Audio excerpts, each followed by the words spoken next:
What is going on, guys? Welcome back to Research Reality for another Revolution review, looking at a new album from Propagandhi, their first album in about 8 years, I believe, so it's been quite some time, but they just put out a new album, At Peace. We'll be looking at the lyrics to see how they pertain to this culture of resistance. As you know, this wall is completely comprised of protest music, so check out the other videos to see our System of a Down reviews, Rage Against the Machine reviews. Again, just looking at how this culture of resistance is interconnected. It's all kind of saying the same thing. And now Propagandhi, who also is right here on the wall, they of course have paid a huge contribution to that culture of resistance, and now they've done it again with this new album, At Peace. So let's find out what this Canadian progressive thrash punk band has been cooking up the last several years. Definitely like and subscribe if you like the vibe, or check out the Patreon page for some exclusive content, reviews, and the like. And speaking of that Patreon page, so funny enough, this first song off this new album, Guiding Lights, I actually just made this a separate review on that Patreon page because if it's based on the event that I think it's based on, there's a bit more to say about it than I want to say just here on YouTube proper. So again, that can be found on the Patreon page. Just a little ironic and unfortunate that we are skipping the first track. So yeah, definitely check that out if you so choose. But going down to the second song, the title track of the album, At Peace. Also, if I haven't said this already, I absolutely love the cover art to this album because of course it's called At Peace, but what does the artwork show? It's just a massive war going on, just this huge combat struggle. I just thought that was kind of a witty Orwellian cover. But anyways, going back to the track review for the song At Peace. So right at the beginning, we're calling out people who live their lives hedging every bet, licking every boot, and making every appeal to authority, I assume, prostrating themselves to the killing machine in order to spare themselves from its wheels. Yeah, better you than me, right? The song goes on to say that in spite of endless wars and extinction-level events, depredation, and plagues, all of your ancestors survived, and now here we are. Because of course humanity has overcome so much over all of these centuries, and of course there's still so much to overcome. You know, there's still so many problems knocking at our doorstep, but as long as people keep putting in the effort, putting up resistance, trying to overcome these hurdles, there's no reason to think that we can't, you know, keep up this streak. And the rest of the song is really about struggling through dark times, hardships, losing friends, protecting yourself, while also proving yourself to be resilient and resourceful in a world that is always pushing against you, against me, and amongst all of the grief and hardship, coming to peace with the fact that it's going to always be like this to some extent. There is no way to avoid pain, rejection, failure for the entirety of your life. These are things that will always come up, so you have to just kind of take it one day at a time and come to peace with that fact so that you can keep fighting that good fight. Now the next song, Cat Guy, is a pretty interesting premise where you're standing on a waterfront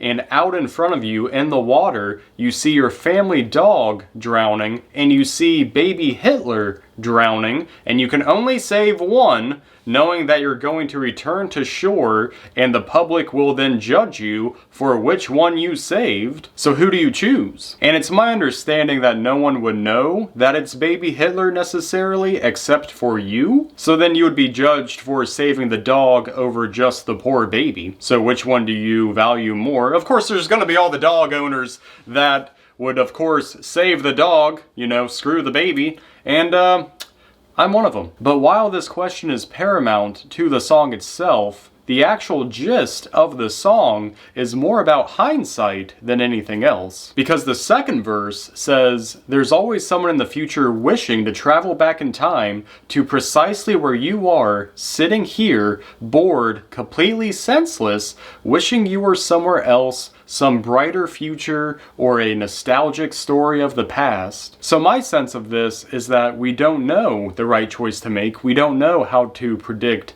the best outcome. We can only do the best with what we currently have. But again, it's all about hindsight. There's someone in the future wishing to be right here, right now, where you are, wishing that they could go back and make an impact, make a different decision, stop something from happening. But again, they have the hindsight. And later on in the song, there's a line about this lackadaisical daydream being interrupted by images of unalived children. Suddenly it all seems very clear. I'm on a frontier. Abandon hope, all ye who enter here. Time to come to terms with mankind's default mode. So that line, abandon hope, all ye who enter here, is actually a quote from Dante's Inferno, where the gates of hell say that. Funny enough, they also have that same sign above the entrance to my work, but that's a different story. But when he says that it's time to come to terms with mankind's default mode, that could be tribalism, the madness of crowds,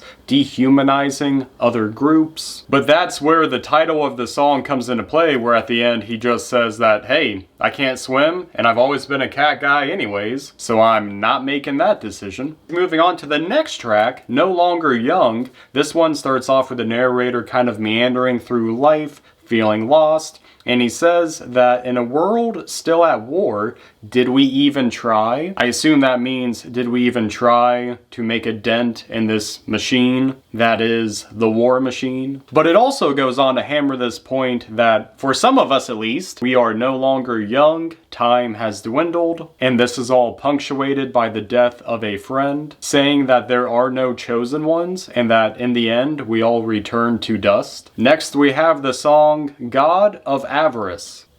So this song is all about those who claim to be a Christian, presumably, but their actions and their words do not at all link up with that ideology, with that religion. In fact, it's very contradicting to what that religion stands for. The lyrics say that it's hard to believe that the people bowing their heads are actually praying because there's no sign that they believe what they're mumbling. The lyrics also say, a God of empathy calling out from the shore, a line for those in need, the ones that you despise. God, that's so accurate. Present to me a God of cruelty, and then I'll agree. And you're really seeing that a lot with this current administration especially. In fact, the YouTube channel Some More News just covered this whole war on empathy, where people are now specifically twisting the Bible, the Gospels, to fit their narrative, moving away from the ideals that this religion was founded upon. And now you even have people like Elon Musk saying that empathy is weakness,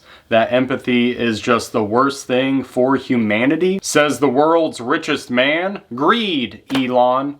What about greed? Anyways, I'll link that video down below. If you guys want to check out that segment from Some More News, definitely highly recommend. We also have a whole series talking about how important good, solid sources are, and I think Some More News is one of those sources. But enough about me, let's talk more about this God of avarice. Greed and gluttony, your darkest impulses, the fires all consuming. Man, sounds a lot like Elon Musk. But this is ultimately why the separation of church and state is so important to maintain, because a king can be fought with. A king can be overthrown, but God is this all-knowing, all-powerful, divine being, purity, and once those two things are merged together, well, you have a problem. It's not just the corruption of the state, it's also the corruption of religion. Now for the next song, Prismatic Spray, aka Tinder Date, this is a pretty interesting commentary on the modern dating scene, mostly as it pertains to, obviously, dating apps. So it describes a Tinder date taking place at a festival, there's all these attractions, and the date herself is a super attractive young lady, anything a man could ask for. The only problem is, she's a robot. She's an android. She's not a human being. And there's a line that says, destiny manifests in every dark ride, but eventually you too will agree that it was all justified. Because again, she's not real, she's this mechanical illusion of a person, and if it feels real enough, then that's enough justification to let this be the social norm, I guess. So they're having a good time, they're having a good date, everything's going well, until the mushroom cloud arrives. God, I hate it when that happens. It's like a blue shell in real life. And the destruction of the nuclear blast reveals what the girl truly was, saying the inner workings of the machinery is exposed, but it wasn't really that bad as far as Tinder dates go. So what you see on these dating apps is not always reality. Same thing goes for social media. And there's another previous line that said, "We see just what we want to see and believe with total certainty." So in the age of AI girlfriends and soon to be automaton whatever the hell's, yeah,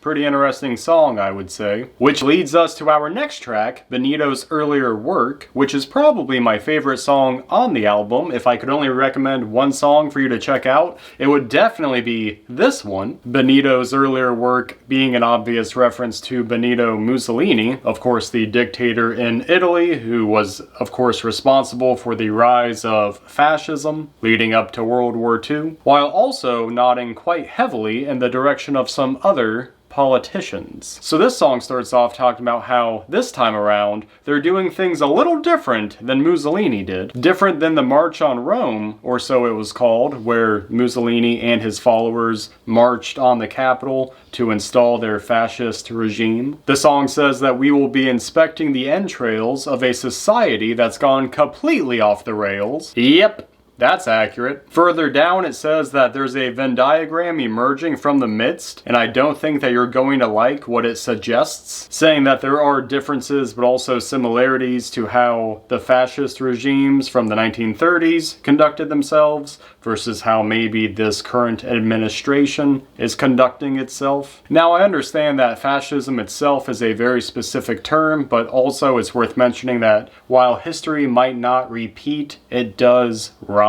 Which I think is what this line in particular is kind of getting at. When your distortions fail, we will basically analyze and sort through everything about you, all of those dark triad personality traits, narcissistic, Machiavellian, sadistic, straight up Orwellian. So stand back, let's have a look at you, this little quizzling that you've turned into. And it's interesting, someone on Genius.com pointed out that quizzling actually means being a traitor who collaborates with an enemy force occupying that country. So that's pretty interesting. There's a few people that come to mind. Tulsi Gabbard. Blood and soil by any other name. They've weaponized your pain. So of course, if you can weaponize someone's pain, they will become a loyal follower to the person who will prevent that pain in the future. And at the end of the song, it says, ancient contagions exhumed. Turns out that no one's immune. The ancient contagion being that authoritarian playbook that of course is still being written, but it's also being revamped from previous iterations. We are now, unfortunately, on authoritarian playbook version 2025, as opposed to all the other editions from the other years, decades, centuries. Skipping down to another track titled Fire Season. This one's all about climate change, talking about how a shitty town is cloaked in a black sky when they promised us a setting of sci-fi. No more wars, no more hunger, no more struggle for freedom, I guess. Instead, we have this pretty bleak look into the future, saying that looking beyond the disease and blight